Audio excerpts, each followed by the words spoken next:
Radnik na građevini primijetio je da mu svaki dan nestaje pola ručka iz torbe. Isprva je mislio da ga neko krade, ali jednog dana odlučio je da sazna istinu. Sakrio se i video kako mali dečak uzima hranu i odnosi je. Umjesto da ga uhvati, pošao je za njim i otkrio da dečak hranu deli sa svojom mlađom sestrom koja je bila bolesna.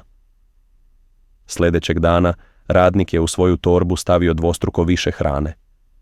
Kada je dečak došao, radnik ga je pozvao. Znam da uzimaš moju hranu. Od danas ovo je tvoja polovina.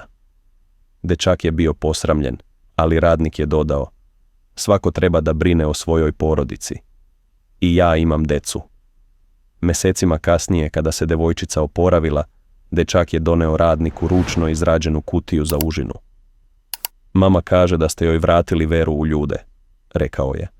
A ja sam naučio da nekad najjači ljudi imaju najnežnije srce.